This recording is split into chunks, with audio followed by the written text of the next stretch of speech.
Hello friends, எல்லோரும் எப்படி இருக்கீங்க? கண்டிப்பாக நல்லா இருப்பீங்க நம்புறேன். இதில் நம்ம என்ன பேச போகிறோம்னா, நாமினேஷன் ப்ராசஸ் பற்றி ஆல்ரெடி பேசிட்டோம். நாமினேஷன் ப்ராசஸ் ஆனோடனே அவங்கவுங்களுக்கான விளக்கம் பற்றி பின்னாடி உட்காந்து பேசுவாங்க. அதுக்கப்புறம் கிராசரி டாஸ்க்கான விஷயம். ஸோ இந்த வாட்டி கிராசரி டாஸ்க் வந்து கொடுத்தது வந்து கொஞ்சம் க்யூட்டாக தான் இருந்தது. அதை பற்றி பேசலாம். அதுக்கு முன்னாடி நம்ம சேனலுக்கு ஃபஸ்ட் டைம் வரவங்க சப்ஸ்கிரைப் பண்ணிக்கோங்க. உங்களுக்கு வீடியோஸ் பிடிச்சிருந்தா ஷேர் பண்ணுங்கள். உங்களுக்கு என்ன சொல்கிறது, உங்களுக்கு பிடிச்சவங்களுக்கு ஷேர் பண்ணுங்கள். நம்ம சேனலுக்கு கமெண்ட்ஸ் பண்ணுங்கள். ஓகேங்களா? வாங்க இப்போ நம்ம கண்டென்ட்குள்ளே போகலாம். இப்போ என்ன ஆகும்னா, இப்போ நாமினேஷன் ப்ராசஸ்லாம் ஆனால் பவித்ராக்கெலாம் அந்த நாமினேஷனில் வந்தது வந்து இது பண்ணவே முடியாதுங்க, கன்சிடர் பண்ணவே முடியாதுங்க. அவங்க போய் போய் எல்லார்கிட்டயும் விளக்கம் கேட்டுட்ருப்பாங்க. ஏன் இப்படி பண்ணீங்க? ஏன் இப்படி பண்ணீங்க? அப்படின்னு சௌந்தர்யா கிட்ட எல்லார்கிட்டயுமே. என்ன கேட்டா தேவையில்லாத விஷயம். இந்த விஷயத்த ஜாக்லின் ஃபர்ஸ்ட்லலாம் பண்ணும்போது நீங்க அத குறையா சொன்னீங்க. எனக்கானது நீ ஏன் இப்படி சொன்ன? அப்படின்லாம் கேட்குற பட்சத்தில போய் போய் எல்லார்கிட்டயும் உட்காந்து விளக்கம் சொல்றாங்க. போய் உட்காந்து அதே பத்தியே பேசுறாங்க. இவங்கள ப்ரூஃப் பண்றாங்க அப்படின்னு. இப்போ உங்களுக்கு வந்தா அது அப்படி இருக்கா? அதான் தனக்குன்னு வந்தா தான் தலைவலியும், வயித்து வலியும் தெரியும்னுவாங்க. அந்த மாரி பவித்ரா வந்து போய் ஒருத்தர் விடல. அதாவது அந்த வீக்கெண்ட் எபிசோட்ல சேது சார் இவங்க இமேஜ டேமேஜ் பண்ணிட்டாரு. இப்ப அதே ஒரு காரணமா வச்சு ட்ரஸ்ட் இல்ல, ஓப்பன் அப் ஆவலன்னு எல்லாரும் நாமினேட் பண்ணியிருக்காங்க. வந்தது 2 ஓட்டு தான். பட் ஆனா அதையுமே வந்துட்டு போய் போய் உட்காந்து விளக்கம் சொல்ல பார்க்குறாங்க. அதுக்கப்புறம் தர்ஷிகா அதுக்கு ஒரு நியாயம் சொல்றாங்க. யார் என்ன சொன்னாலும் உனக்கு அது சரின்னு தோணுச்சுன்னா மாத்திக்கோ, இல்லன்னா விட்டுரு. அப்படியே அவங்க என்னவோ ரொம்ப நியாயம் மாரி அவங்க ஒண்ணு பேசிட்டு இருக்காங்க. அவங்க ரொம்ப செல்ஃப் கான்ஃபிடன்ஸ் 200% கான்ஃபிடன்ஸ் இல்ல 500% கான்ஃபிடன்ஸ்ல அவங்க கரெக்ட் ரூட்ல போயிட்டு இருக்காங்கன்னு நெனச்சிட்டு இருக்காங்க. ஆனா வெளில டோட்டல் இமேஜ் அவங்களது டேமேஜ் ஆயிடுச்சு அப்படிங்கிறது அவங்களுக்கு தெரியல. ஓகே, அது அவங்க ஃப்ரெண்ட்ஸ்குள்ள அவங்க பேசிக்கிறாங்க. இந்த இடத்துல தான் ஆனந்தி வந்துட்டு சொல்றாங்க, இப்போ இவங்கெல்லாம் ஒரு குரூப் ஃபார்ம் பண்ணி ஒன்று விளையாடிட்டு இருக்காங்க. இதில் நீ நான், அதாவது யார் யாரை சொல்கிறாங்கன்னா, ஆனந்தி அவங்கள சொல்லிக்கிறாங்க. அதுக்கப்புறம் அன்ஷிதாவை சொல்கிறாங்க, பவித்ராவை சொல்கிறாங்க. அதுக்கப்புறம் ராணவ் மஞ்சரியை சொல்கிறாங்க. ராணுவ சொல்ல மஞ்சரியை சொல்கிறாங்க. இப்போ நம்மலாம் ஒரு தனியாக இருக்கோம் அங்கங்கே, இவங்கெல்லாம் ஒரு குரூப் ஃபார்ம் பண்ணிட்டாங்க அப்படின்னா, ஏமா அன்ஷிதா வந்து விஷால் குரூப்பில் இருக்காங்க, நீங்களும் விஷால் குரூப்பில் தான் இருக்கீங்க. பவித்ரா வேணா உள்ளே போகிறாங்க, வெளில வராங்க, ஓகே. மஞ்சரியும் அவங்களுக்கான ஸ்டாண்டில் அவங்க இந்த சைடும் இல்லை அந்த சைடும் இல்லை, அவங்க தனியாக ஒரு ஸ்டாண்ட் எடுத்திருக்காங்க. நீங்க தான் ஆனந்தி விஷால் குரூப்ல இருக்கீங்களே. திருட்டு பிரியாணி சாப்பிட்டதுலேருந்து இப்போ நெக்ஸ்ட் வீக் என்ன திருட்டு பிரியாணி சாப்பிடலாங்கிற வரைக்கும் எல்லாருமே நீங்க தான் இருக்கீங்களே விஷால் குரூப்ல. அதுவும் விஷாலுக்கு ரைட் ஹேண்ட் லெஃப்ட் ஹேண்டா இருக்கிறது இப்போ அன்ஷிதா தான். அப்படி இருக்கிற பட்சத்தில, நீங்க எப்படி தனியா இருக்கீங்க? நீங்க தான் ஒரு குரூப் ஃபார்ம் பண்ணி வச்சிருக்கீங்களே விஷால் கூட. இதில பவித்ராவ சொன்னா வேணா ஓகே. நீங்க எப்படி உங்களையும் அன்ஷிதாவையும் இதில சேர்த்துக்கிறீங்கன்னு எனக்கு புரியவே இல்லையே. அதுலயும் விஷால் உங்கள நாமினேட் பண்ணதுனால அந்த கோவத்தில ஒண்ணும் பேசுறீங்க. ரைட்டா? இந்த இடத்துல சாச்சனாவும் உட்காந்துருக்காங்க. விஷால் வந்து அது என்ன நாமினேட் பண்ணது அந்த ரீசனே இல்ல. அது ஒரு சொன்னது. அதான் அந்த பிளட் பஞ்சாயத்துல இங்க எதுவும் பேசல அப்படிங்கிற மாரி. இப்ப யாருமே தானே பேசல. நீ பேசுனியா? நீ பேசுனா நீ அங்க இருக்கவங்களலாம் கேட்குறாங்க. யார? அன்ஷிதாவ, பவித்ராவ, சாச்சனாவலாம். ஆ அது மாரி கேட்டுட்டு அப்பன்னா யாருமே தான் ஒண்ணுமே பேசல. ஆனா என்ன காரணம் சொல்லி அதுக்காக என்ன நாமினேட் பண்ணியிருக்காரு விஷாலு. அதான் யாருமே ஆள் இல்லன்னு என்ன பண்ணார் போல அப்படிங்கிற மாரி ஆனந்தி சொல்றாங்க. அது கரெக்ட் தான். ஏன்னா அவர் கோவா கேங் பயந்துகிட்டு உங்கள பண்ணியிருக்காரு. இப்போ விஷால வந்து நீங்க அன்ஷிதா முன்னாடியே குறை சொல்றீங்களா? அன்ஷிதா போய் விஷால் கிட்ட சொல்ல மாட்டாங்களா ஆனந்தி? எனக்கு புரியல. தர்ஷிகா ஓகே அங்க இல்ல. ஆனா பவித்ராவும் சரி ஓகே போய் சொல்ல மாட்டாங்க. ஏன்னா விஷால வந்து பவித்ராவுக்கும் பிடிக்காது. பட் ஆனா ஃப்ரெண்டுக்காக அட்ஜஸ்ட் பண்ணிட்டுருக்காங்க நாமினேட் பண்ணாம. ஆனா அன்ஷிதா பண்ணாலே விஷால பிடிக்கும். சாச்சனாக்கும் விஷால் வந்து அண்ணா அண்ணன்னு சொல்லிட்டு சாச்சனா திரியிறாங்க.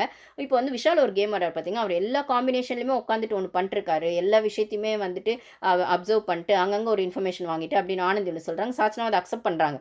ஆமா, ஆமா. அது நானும் கவனிச்சேன். அப்படிதான் பண்றாரு அப்படின்னா, அப்படியே அன்ஷிதா புரியாத மாரி ஒண்ணு கேட்குறாங்க. என்ன என்ன? அப்படியே அந்த கோவா கேங் வந்தவுடனே அவங்க ஒரு டாபிக் இத நான் ஆல்ரெடி பேசியிருப்பேன். ஸ்பெஷல் வீடியோஸ்ல பார்க்காதவங்க அத போய் பாருங்க. ஸோ வந்து இந்த இடத்துல ஆனந்தி வந்து மண்டைய கழுவுறாங்க அப்படின்னாலுமே அந்த ஒரு விஷயம் இருந்தது உண்மைதான். ஏன்னா விஷால் வந்து இவங்கள நாமினேட் பண்ணது இவங்களால கன்சிடர் பண்ண முடியல. பவித்ராக்கு அந்த நாமினேஷன் ப்ராசஸையும் அவங்களால கன்சிடர் பண்ண முடியல. ஸோ இவங்களால ஜீரணம் பண்ண முடியாம ஒண்ணு ஜீரணம் பண்ணிட்டுருக்காங்க. இது ஒரு பக்கம் போயிட்டுருக்கு. இதுக்கு நடுவுல கிராசரிக்கான கியூட் டாஸ்க் வந்து பிக் பாஸ் என்ன குடுப்பாருன்னா, சாங் போட்டுட்டு அந்த சாங்க வந்து ஹெட்ஃபோன்ஸ்ல கேட்டுட்டு டான்ஸ் ஆடணும். அதுல வர ஸ்டெப்ஸ் மாரி டான்ஸ் ஆடணும். அப்படி டான்ஸ் ஆடிட்டு அது என்ன பாட்டுன்னு கண்டுபிடிக்கிற பட்சத்தில ஒரு பாட்டுக்கும் 500 பாயிண்ட்ஸ் அப்படிங்கிற மாரி இருக்கும். இது வந்து 24/7ல எப்படி போகும்னா, ஃபர்ஸ்ட்டு அந்த ஹீரோயின் யாருன்னு கண்டுபிடிச்சுட்டா, டக்குனு அந்த பாட்ட ஹீரோயின கண்டுபிடிச்சுட்டா, பாட்ட கண்டுபிடிச்சிற மாரி இருக்கும். இப்ப என்ன பண்றாருன்னா, டான்ஸ் ஆடி காட்டணும் அப்படின்ற மாரி சொல்லிடுறாரு. அப்படி டான்ஸ் ஆடி காட்டணும்னும்போது, இந்த இடத்துல தீபக்கு, முத்துக்குலாம் கொஞ்சம் அந்த டாஸ்க் கஷ்டமா இருக்கு. தீபக்லாம் விட்டுட்டாரு அந்த டாஸ்க் வின் பண்ணல ஆக்சுவலி. ஆனா முத்து எப்படியோ ஒண்ணு ரயான் புண்ணியத்துல வின் பண்ணிட்டாரு. அதுக்கு தான் முத்து அந்த இடத்துல முத்து பண்ணது கியூட்டா தான் இருந்தது. முத்து ஏதோ ஒரு பாட்டுக்கு தான் அவரு டான்ஸ் ஆடும்போது எப்படியோ ரயான் கண்டுபிடிச்சிட்டோனே, அப்பா கால்ல விழுந்து கும்பிடுற கண்டுபிடிச்சி அப்படின்ற மாரி முத்து பண்ணுவாரு. ஆனா தீபக் பார்த்தீங்கன்னா, டக்குன்னு அவ்ளோ சட்டிலா பேசினாருல்ல மார்னிங். புரோட்டகனிஸ்ட், ஆன்டகனிஸ்ட்னு மேனஸ் அப்படி இப்படின்லாம் பேசின மேனஸ் ராஜா வந்து இந்த இடத்துல பாட்டு கண்டுபிடிக்க எல்லாராலையும் கண்டுபிடிக்க முடியாது. உங்களுக்கு இருக்க நாலேட்ஜ் மாரி எல்லாருக்கும் இருக்காது. ஆனா எல்லாருக்கும் தெரிஞ்ச விஷயம் உங்களுக்கு தெரிஞ்சிருக்கணும்னு அவசியம் கிடையாது. இத அக்செப்ட் பண்ணிக்கோங்கன்னு தான் சார் தீபக் சார் நாங்க சொல்றோம். இப்போ உங்களுக்கு அந்த பாட்டுக்கு டான்ஸ் ஆட தெரியலல்ல, உங்களால அது வெளிப்படுத்த முடியலல்ல. அது உங்க ஸ்கில்லும் இல்லல்ல. ஆனா அது உங்க தப்பும் இல்லல்ல அதே சமயத்துல. ஆனா இது தப்புன்ற மாரி மத்தவங்க யாருமே அங்க தப்புன்னு கூட சொல்லல. இந்த பாட்டு ஆனா இது பண்ணியிருக்கலாம். ஏதோ யாரோ யாரோ சொல்லியிருப்பாங்க, எனக்கு தெரிலடா என்னடா இப்போ அப்படிங்கிற மாதிரி டக்குன்னு ஃபேஸ் ரியாக்ஷன் அவரது மாறும். ஆனால் வீக்கெண்டில் ஜாக்லின் மாறினா இவர் கண்டுபிடிச்சிருவாரா தப்புன்னு சொல்வாராம். மஞ்சரி என்எஃப்பி வந்துன்னா அது மாறினா இவர் தப்புன்னு அது கண்டுபிடிச்சிருவாராம். அப்படி இருக்கிற பட்சத்தில் மற்றவங்களுக்கு மாறினா தப்புன்னு தெரிகிற பட்சத்தில் நீங்கள் மாறும்போது அந்த ஃபேஸையும் போய் கண்ணாடியில் பாருங்கள் தீபக் சார். அப்போ தான் உங்களுக்கும் அந்த கோவம் வருது, இல்லை உங்களுக்கும் அந்த ஆட்டிடியூட் இருக்குது, இல்லை உங்களுக்கும் அந்த எமோஷன்ஸ் இருக்குது அப்படிங்கிறது புரியும். மற்றவங்க எமோஷன்ஸே குறை சொல்லிட்டு தெரியாதுங்க. உங்களுக்கான எமோஷன்ஸ் வரும்போது அது வேல்யூ பண்ணணும் நீங்கள் நினைக்கும் போது மற்றவங்களுக்கு வர எமோஷன்ஸையும் நீங்களும் வேல்யூ பண்ணணும். அவ்வளோதான் இந்த இடத்துல நான் சொல்லுவேன். இது ஜஸ்ட் லைக் தட் ஒரு ஃபன் டாஸ்க்காக தான் அவர் கொடுத்தாரு. கிராசரி டாஸ்க் தான். இப்போ ஃபஸ்ட்டாச்சும் இப்போ நீங்கள் வந்து பாய்ஸ் டீம் கேர்ள்ஸ் டீம்னு இருக்கும்போது தனியாக கிராசரிஸ் இது பத்தல அது பத்தலன்னு அவ்வளோ கோவப்பட்டீங்க. கிராசரி டாஸ்க்டா என்எஃப்பி டாஸ்க்டா அப்படின்னு சொல்லி இப்போ குரூப்பாக தானே சேர்ந்து விளையாடுறீங்க. ஒருத்தர் விளையாடினா இன்னொருத்தர் விளையாடினா ஒரு 500 பாயிண்ட்ஸ் கூட குறைய வந்தால் எல்லாருமே சேர்ந்து அட்ஜஸ்ட் பண்ணி சாப்பிட போகிறீங்க. அவ்வளோதானே. இத்தனைக்கும் அது வந்து பர்சனல் டாஸ்க்கு கூட கிடையாது. என்எஃப்பி டாஸ்க் அப்படிங்கிற மாதிரி.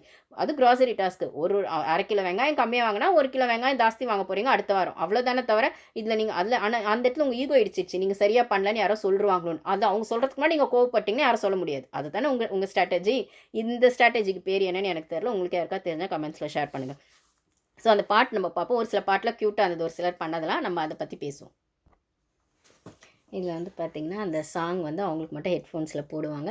மற்றவங்க எல்லாம் கண்டுபிடிக்கணும். கண்டுபிடிச்சி சொன்னால் 500 பாயிண்ட்ஸ் அப்படின்னு சாச்சனா தான் ஃபஸ்ட்டு போவாங்க. ஒரு சிலர் கண்டுபிடிச்சாங்கன்னா அந்த ஸ்கில் பாட்டு அந்த இது இருக்கவங்க கண்டுபிடிச்சாங்க. பாட்டில் நிறைய தெரியுன்றவங்க. அப்புறம் பார்த்திங்க யார் யார் மிஸ் பண்ணாங்கன்னு பார்த்திங்கன்னா ரயான், தீபக், ரஞ்சித். அதாவது அந்த டான்ஸ் ஸ்டெப்ஸ் வந்து அதில் அந்த ஹீரோவோ ஹீரோயினோ என்ன ஆடுறாங்களோ அந்த ஸ்டெப்ஸ் போட்டால் கண்டுபிடிச்சிருவாங்க. பட் ஆனால் டான்ஸ் ஆட தெரியல அப்படிங்கிற பட்சத்தில் அவங்களுக்குலாம் அந்த பாயிண்ட்ஸ் வரலை. அதில் லக்கிலி வந்தது பார்த்திங்கன்னா முத்து ஆனது நிஜமாகவே ரொம்ப க்யூட்டாக இருந்ததுங்க. அது எப்படியோ தடுமாறி ரயன் கண்டுபிடிச்சிட்டாரு. நம்ம அதை பற்றி பார்ப்போம். ஃபர்ஸ்ட் வந்து சாச்சனா வராங்க. சாச்சனா வந்து ஆடுகளம் படத்தில் வர ஒத்த சொல்லால பாட்டு தான் சாச்சனா நல்லா பண்ணுவாங்க. அருண் கண்டுபிடிச்சிருவாரு. அப்புறம் யாரோ ஒருத்தர் வந்து முன்னாடி போய் நின்று அந்த பாட்டை பாடி சொல்லணும். எந்த படம் சொல்லணும்னு அவசியம் இல்லை, பாட்டு சொல்லணும். இவங்க ஆடுகளம் அந்த படம் அப்படின்னு சொல்லுவாங்க. ஸோ சாச்சனாக்கு பாயிண்ட்ஸ் வந்துடும். அதுக்கப்புறம் சத்யா வந்து ஆனது பார்த்தீங்கன்னா ஆளுமா டோலுமா ஆடுவார். அதை வந்து முத்து தான் போய் சொல்லி அஜித் சார் படம் அப்படின்னு சொல்லி முத்து அவருக்கும் பாயிண்ட்ஸ் வந்துடும். விஷாலுக்கு பார்த்தீங்கன்னா விஷாலுக்கும் தர்ஷிகாவுக்கும் லவ் சாங்ஸாகவே போடுவாங்கங்க. விஷால் வந்து ஆனது பார்த்தீங்கன்னா அந்த என்னது இது கண்கள் இருண்டால் அந்த பாட்டு போடுவாங்க. ஸோ அப்போல்லாம் வந்து தர்ஷிகா மூஞ்சியை தான் காட்டிகிட்டு இருப்பாங்க விஷாலுக்கு லவ் சாங் போட்டு. அதே மாதிரி தர்ஷிகாவுக்கு வந்து பார்த்தீங்கன்னா லவ் பேர்ட்ஸ் சாங் போடுவாங்க. அப்போ வந்து விஷால் கிட்ட போகும் கேமரா. இது அடிக்கடி கேமராமேனும் கொஞ்சம் உசுப்பேத்துற மாதிரி தான் இருக்குது அவங்க லவ் கண்டென்ட்டை. பட் ஆனால் ஜனங்களுக்கு தான் அது கிரிஞ்சாக இருக்குன்னு நினைக்கிறேன். ஸோ அது கண்டுபிடிச்சிருவாங்க. அதுக்கப்புறம் பார்த்தீங்கன்னா முத்துக்கு தான் வந்து பார்த்தீங்கன்னா யார் இந்த சாலையோரம் பூக்கள் அப்படின்னு ஏதோ ஒரு பாட்டு போல். அவருக்கு அது டான்ஸே வராது பாவம், கஷ்டப்பட்டு ஆனால் க்யூட்டாக ட்ரை பண்ணியிருப்பார். அது ஒரு வழியாக ரயான் கண்டுபிடிச்சோன்னே அப்பா இந்த காலத்துக்கும் உனக்கு நன்றி பட்டிருப்பேன்டா ரயான் அப்படிங்கிற மாதிரி க்யூட்டாக ரயான் கிட்ட அவர் பேசினது பார்க்க முடிஞ்சுது. அதெல்லாம் க்யூட் மூமெண்ட்ஸ்லாம் முத்துது ரொம்பவே நல்லா இருக்குங்க. அந்த கேம்னு வரும்போது அந்த அன்ஃபேராக ஒரு சில இடத்துல பண்ணுவார், அந்த மேனிப்புலேஷன் பண்ணும், அது மட்டும் தான் எனக்கு பிடிக்காது. மற்றபடி அவர் டேலண்டட். இன்ஃபேக்ட் நான் அவரோட ஆங்கரிங்லாம் நான் பார்த்துருக்கேன், ரொம்பவே பிடிக்கும். அவரோட தமிழ் எனக்கு ரொம்பவே நல்லா பிடிக்கும். ஒரு சிலர் கமெண்ட்ஸில் கேட்டிருந்தாங்க, ஒரு ஃப்ரெண்டு உங்களுக்கு வந்து நீங்கள் தெலுங்குன்றதுனால உங்களுக்கு வந்து முத்துவை பிடிக்கல அவர் தமிழ் பேசுகிறாருன்னு. எனக்கு நிஜமாகவே முத்துவை ரொம்ப பிடிக்குங்க. அவரோட ஆங்கரிங்லாம் நான் பார்த்துருக்கேன். அவரோட தமிழ் நான் நிறைய இன்டர்வியூஸ் ஜென்ரலாகவே பார்ப்பேன். நான் சொல்லியிருப்பேன் இங்கே ஆனந்தி உங்களோட அந்த புக் ஷோ பார்த்துருப்பேன். அதுக்கப்புறம் பார்த்தீங்கன்னா வந்து முத்துவோட ஆங்கரிங் நிறைய பார்த்துருக்கேன். அவர் வந்து இது அவரோட அந்த டிவி ஷோஸ்லேருந்து அந்த மஞ்சரி இது பார்த்ததில்ல. பட் ஆனால் முத்து நான் நிறைய பார்த்துருக்காங்க ஆங்கரிங். அந்த இன்டர்வியூஸ்லாம் அவர் எடுக்கும்போது அவரோட தமிழ் உச்சரிப்பு அவ்வளோ நல்லாயிருக்கும். அப்போ வந்து இந்த கண்டஸ்டண்ட்டாக வந்து உள்ளே அவங்க வரும்போதெல்லாம் பார்த்தீங்கன்னா நான் அந்த ஸ்டார்டிங்லேயே அந்த வீடியோ போட்டிருப்பேன். யாரெல்லாம் எனக்கு இந்த வாட்டி வந்த சீசனில் என்ன கண்டஸ்டன்ஸ்லாம் ஓரளவுக்கு தெரியும் அப்படிங்கிற பட்சத்தில் எனக்கு வந்து சாச்சனாவையும் ரொம்ப பிடிக்கும் அந்த மகாராஜா படத்துலேருந்து. அப்படி இருக்கிற பட்சத்தில் வந்து எனக்கு தமிழ் வந்து பிடிக்காது, இல்லை நான் தெலுங்கு அப்படிங்கிறதுனால உங்களுக்கு முத்துவை பிடிக்கலான்னு ஒருத்தங்க கமெண்ட்ஸ் போட்டு. பட் ஆனால் அவங்க ஜென்யூனாக தான் கேட்டிருந்தாங்க. அது அப்படிலாம் இல்லைங்க. அந்த கேம் அவங்க ஆடுற விதத்தில் ஒரு சிலது எனக்கு டிஃப்ரென்ஸ் ஆஃப் ஒப்பீனியன் இருக்கிறது தவிர அது அவங்க மேலே காட்டுறக்கும் இல்லை. அந்த கேம் அவங்க கொண்டு போகிற விதத்தில் அந்த ஒரு ஒப்பீனியன் மேலே இல்லை அந்த கேம் அவங்க கொண்டு போகிற விதத்தில் எனக்கு வர விஷயங்கள் தானே தவிர நம்ம யாரையுமே வந்து தப்பு சரின்னு சொல்கிறதுக்கான உரிமை நம்மளுக்கு இல்லைங்க. ஜென்ரலாகவே வந்து நம்ம மேலே ஒருத்தவங்க கோவப்பட்டால் கூட அந்த ஒப்பீனியன் தப்பு, இல்லை அவங்க நம்மளை பற்றி நினச்சிருக்க விதம் தப்பு, இல்லை வந்து நீங்கள் அப்படி பேசியிருக்கூடாதுன்றது தான் அவங்க அந்த ஒப்பீனியன்ஸ் மேலே தான் நம்ம அந்த விஷயத்தை வைக்கலாமே தவிர பர்சனலாக யாருக்கும் ஹர்ட் பண்ணுற உரிமை கிடையாது. அப்படி இருக்கிற பட்சத்தில் முத்துவை பிடிக்காதுலாம் எனக்கு ஒன்றுமே இல்லை. எனக்கு தமிழ் ரொம்ப பிடிக்கும். தமிழ் பேசுகிற முத்துவையும் பிடிக்கும். அவரோட ஆங்கரிங்கை நான் ரசிச்சிருக்கேன், பார்த்துருக்கேன். அவர் தமிழ் அவ்வளோ நல்லா இருக்கும். இப்போ இந்த இடத்துல அவரோட க்யூட் மூமெண்ட்ஸும் ரொம்பவே நல்லா இருந்தது. அவருக்கு டான்ஸே வரல அப்படின்னாலுமே அவர் அந்த டான்ஸ் ஆடி காட்டின விதம், அதுக்கு ரயான் வந்து அந்த பாட்டை கண்டுபிடிச்சோன்னே இந்த காலத்துக்கும் உனக்கு கடமைப்பட்டிருக்கேன்டா அப்படின்ற மாதிரி உன் காலில் விழுந்திருப்பேன்டா அப்படின்ற மாதிரி அவர் சொன்னதெல்லாம் ரொம்பவே நல்லா இருந்தது. அதுக்கப்புறம் பார்த்தீங்கன்னா நான் ஆல்ரெடி சொன்ன மாதிரி தீபக் கண்டுபிடிக்க முடியல. அங்கே நிறைய பேர் கண்டுபிடிக்க முடியல. பட் ஆனால் அவங்களாம் அதை ஃபேராக எடுத்துக்கிட்டாங்க. இவர் இவருக்கு வந்து அவ்வளோ கோவம் வரும். இப்போ என்ன எனக்கு தெரிலடா என்னடா இப்போ அப்படின்னு திருப்பி அங்கே டா தான் போட்டு பேசுறாரு. யாரையுமே அவர் அங்கே ரெஸ்பெக்டே கொடுக்காம டா போட்டு பேசுறது, என்னடா நினச்சிட்டு இருக்கீங்கன்னு சொல்றது, இதெல்லாம் எனக்கு எந்த ஸ்ட்ராட்டஜியில் வரும்னு எனக்கு தெரில. உங்களுக்கு யாராவது தெரிஞ்சால் கமெண்ட்ஸ் பண்ணுங்கள். இதுவும் ஜஸ்ட் லைக் ஃபன்னாக தான் பாங்க. எல்லாரும் பார்த்தீங்கன்னா அவ்வளோ என்ஜாய் பண்ணி தான் அந்த டாஸ்க்கு பண்ணாங்க. ஓகே, அது கிராசரி டாஸ்க்கு தான், முன்ன பின்ன கம்மியாகலாம் ஜாஸ்தி ஆகலாம். பட் ஆனால் அந்த டைமில் எல்லாருமா சேர்ந்து அந்த பாட்டை பாடுற விதமோ கண்டுபிடிக்கிறதோ அது ஒரு ஃபன் மூமெண்ட்ஸ் தானே, அதை என்ஜாய் பண்ணணும்ல. அதான் தீபக் பார்த்தீங்கன்னா அவ்வளோ ஆட்டிடியூடாக தான் அங்கேயும் காட்டுவார். அது அவர் குணம் மாற்ற முடியாதுல்ல. அப்புறம் ஜாக்லினுக்கு புளிமாங்காய் புளிப்பா அந்த பாட்டு வரும். அவங்க நல்லா ஸ்டெப்ஸ் போடுவாங்க. அது ஈஸியாக வந்துடும், டக்குன்னு கண்டுபிடிச்சிருவாங்க. அதுக்கப்புறம் பார்த்தீங்கன்னா ரயானுக்கு வந்து ரயான் தாங்க காமெடி. வண்ணாரப்பேட்டை சாங் வந்திருக்கவங்க அவருக்கு ஆடவே தெரில. வண்ணாரப்பேட்டையில் வவ்வால் எங்கிடுச்சு அந்த பாட்டு வரும் இல்லைங்களா, சங்கர் சாரோட பொண்ணு நடித்தது, சிவாவும் சங்கர் சார் பொண்ணும் பாடினது. அப்பா செம்ம சாங் அது, எனக்குமே ரொம்ப பிடிச்ச சாங்கு. அவருக்கு ஸ்டெப்பு போட தெரியாமல் ஏதோ ஒன்று போடு, கிவ் அப் பண்ணாது அப்படின்னு முத்து என்கரேஜ் பண்ணுவார். கிவ் அப் பண்ணாது ஏதோ ஒன்று போடுனா இல்லை எனக்கு வரல அப்படிங்கிற மாதிரி. அப்புறம் பாட்டே நின்றுடும். அப்போ கமெண்ட்ஸ் பண்ணுவார், இவர் பிக் பாஸ் கிண்டல் பண்ணுவார், பாட்டு நின்று போச்சு யாருக்கா தெரிஞ்சால் பாக்ஸில் வந்து சொல்லுங்கன்னு. யாரும் கண்டுபிடிக்க முடியாது. ஸோ பாயிண்ட்ஸ் போயிடும். முத்து பாட்டை ரயான் கண்டுபிடிச்சு, பட் ஆனால் ரயான் பாட்டு ஈஸி பாட்டுனாலுமே அவருக்கு அந்த ஸ்டெப்ஸ் போட தெரியாதனால கண்டுபிடிக்க முடியாது. சௌந்தர்யா வருவாங்க. சௌந்தர்யாவுக்கு வந்து அது இன்னும் பாட்டுங்க எனக்கு தெரியல, நீ பேச லைட்டாக அசன் ஏதோ அந்த பூ பற்றி ஏதோ பேசுறது பற்றி வரும். ஆனால் ஸ்டார்டிங் தெரியாது, ஆனால் அதுக்கப்புறம் எப்படியோ ஒன்று கண்டுபிடிச்சிருவாங்க. இவங்க பவித்ரா தான் கண்டுபிடிப்பாங்க. அது சூப்பராக அவங்களும் பாயிண்ட் ஸ்கோர் பண்ணுவாங்க. ஜெஃப்ரி வருவார். ஜெஃப்ரிக்கு வந்து ரஞ்சித் தான் சொல்வார். அது பழைய அவர் இப்போ கேப்டன்ஷிப்பில் இருக்கார் இல்லைங்களா, அதனால் நான் ஆணையிட்டால்னு எம்ஜிஆர் பாட்டு போட்டிருப்பாங்க. அவர் வந்து கொஞ்சம் ஸ்டார்டிங் தடுமாறாலும் அதுக்கப்புறம் எப்படியோ ஒன்று இப்படிலாம் சொன்னாலே எம்ஜிஆர் ஸ்டைலுன்னு தெரிஞ்சிடும். பட் ஆனால் அந்த டைமுக்கு தோன்றது கொஞ்சம் கஷ்டம் தானே. ஆனால் கண்டுபிடிச்சிருவாங்கன்னு வச்சுக்கோங்களேன். பழைய பாட்டுன்னு கண்டுபிடிச்சி இங்கே தான் ஆரம்பித்து சொல்லிடுவாங்க. அதுக்கப்புறம் அருணுக்கு வந்து ஆறுயிரே என்னை மன்னிப்பாயா ஏதோ ஒன்று வரும். அவருக்கும் டான்ஸ் பண்ண வராது, அவர் பாட்டும் கண்டுபிடிக்க மாட்டாங்க. சாரி கைஸ் எனக்கு வரல அப்படின்ற மாதிரி அவரும் ஓப்பனாக ஒத்துக்குவார். இப்போ ரஞ்சித்க்கு ஒரு பாட்டு வரும், அது என்ன பாட்டுன்னு தெரியல.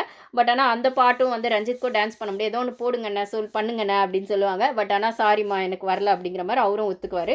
பட் ஆனால் அவங்கவுங்க பெஸ்ட்டு ட்ரை அவங்கவுங்க கொடுத்தாங்க, அவ்வளோதான். அதுக்கப்புறம் பார்த்திங்கன்னா வந்து இந்த அருணுக்கு வந்தது பார்த்தீங்கன்னா அது ஹிந்தி சாங்கோட வெர்ஷன். ஆறுயிரே என்னை மன்னிப்பாயா அப்படின்னு போது யாரும் சொல்லுவாங்க, இல்லை நல்லா தான் ட்ரை பண்ணார். முத்துவே சொல்லுவார், நல்லா தான் ட்ரை பண்ணார், அது ஹிந்தி சாங் வேறு, ஸோ அது கஷ்டம், அது வரல அப்படின்னு போது சுத்தமாக அவருக்கு டான்ஸே வரல அருணுக்கு. ஸோ இப்படி தான் போகும். ஸோ ஒரு சிலரால் பாயிண்ட்ஸ் வந்து அங்கே கம்மி ஆகிடும். நம்மளுக்கு காட்டினது ஒரு சிலருக்கு மட்டும்தான் 2000 பாயிண்ட்ஸும் ஏதோ கம்மி ஆகிடும் கிராசரிஸில். அதை பற்றி ஒரு கான்ட்ரவர்சி வரும். பட் ஆனால் இந்த க்யூட் மூமெண்ட்ஸ் சொல்லணுன்றதுக்காக அவங்க கூட ஷேர் பண்ணேன். ஸோ இது நல்லாவே இருந்தது கைஸ். தேங்க்யூ.